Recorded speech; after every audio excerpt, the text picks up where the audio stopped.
It started with a dare. My friends and I liked weird internet stories, and we'd been reading this thread about haunted places in our tiny town. Everyone said the old Northwood gas station was cursed 3 missing people in 10 years, all unsolved. The local subreddit was full of theories. Underground tunnels, cult activity, ghosts.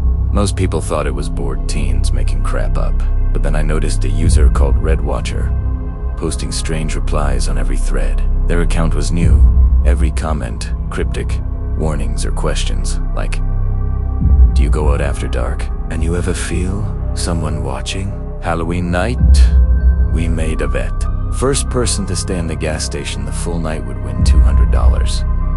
The catch: you had to go alone. It was my idea, so I had to go first. I figured it would just be boring. Maybe I'd end up filming myself to kill time, making fake scares for friends. At 11 p.m. sharp, I drove out, parked under the flickering sign, and messaged the group I was there. The gas station was on the outskirts, almost swallowed by woods. The windows were smudged with dirt, and the neon open sign buzzed weakly. Inside, everything was abandoned except for the cash register, a rack of ancient chips, and the freezers. But the place felt bigger than it looked, with long aisles, broken lights, and a musty, sour smell. I set up my phone to document everything if anything actually happened. I wanted it online. The first hour was uneventful. I wandered the aisles, cracking jokes to the camera. Spooky potato chips.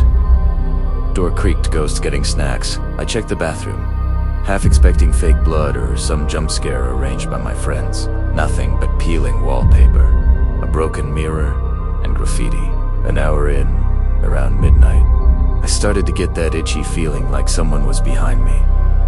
I spun around, saw nothing. I blamed my nerves, grabbed a soda from the fridge, and sat by the counter. As I was scrolling through Reddit, reading creepy threads, a notification popped up. Message from Red. At first, I thought it was some dumb internet prank. The message read, "Look outside." I went to the cloudy windows. There was nothing but darkness, trees bending in the wind. But as I turned away, I felt the coldest draft ever, like a breath on my neck. I started a live stream. Who still be saved? The comments rolled in. "You're braver than me. Check the basement." What was that at the door? I laughed, brushing it off, but then noticed a figure outside, standing across the lot. A tall man in a red hoodie, hands stuffed in his pockets. He didn't move, didn't look at me. I zoomed in. Shaky hands, squinting to see a face. Nothing but shadows. I went to the locked entrance and called out, "Hey, this isn't funny. I'm filming." No answer. The man just stood, face down, unmoving. I locked the door and texted my friends. "Someone's here. Is this part of the prank?"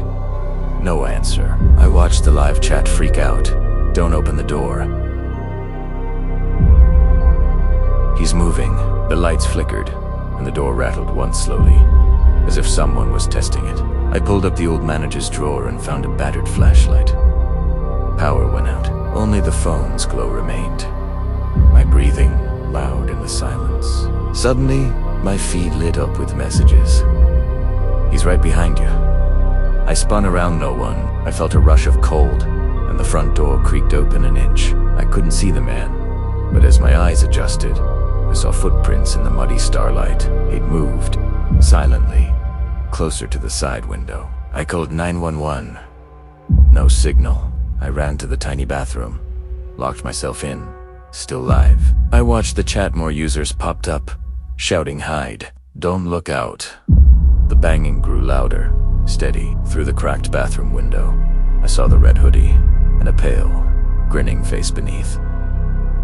The guy's eyes weren't normal. They were blank, dark, almost flat against the skin. I recorded myself, whispering, "If anyone finds this, something is here." Guy in a red hoodie. Not human. The banging stopped, replaced by scratchings low, deliberate. Then, the bathroom lock rattled. I held my breath, phone pressed against my chest, waiting. A voice, muffled but clear. "You should quit tonight."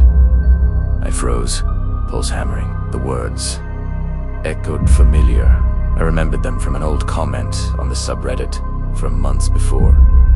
I texted my group again, no signal. I tried to call out, but my voice died in my throat. For 10 long minutes, there was nothing, just the whir of my phone, my panicked breathing, and the distant hum outside. I thought about running, but the only exit was blocked. Then, quietly, the door handle turned. The light from my phone flickered and went out. Pitch black. I braced myself, desperate, clutching a broken tile as a weapon. But the handle stopped, and the scratching faded away. I sat there, sweating, for what felt like hours. Finally, as faint dawn filtered through, I heard a car horn outside. A peek-to-me friend, shouting my name. The gas station was empty, the red-hooded man gone. I stumbled out, shaking, and collapsed beside the car. My friend had messaged me all night, but kept seeing user not available. When we checked my phone, the live stream was offline, but the recording had saved one last image. Me, cowering, with a faded red hoodie, just visible through the crack in the bathroom door. I quit the bet. I checked Reddit. Red Watcher was gone, but every few nights, I get a new message. You should quit tonight. Sometimes, I see a flash of red from the trees while driving home, and I wonder, did I really escape?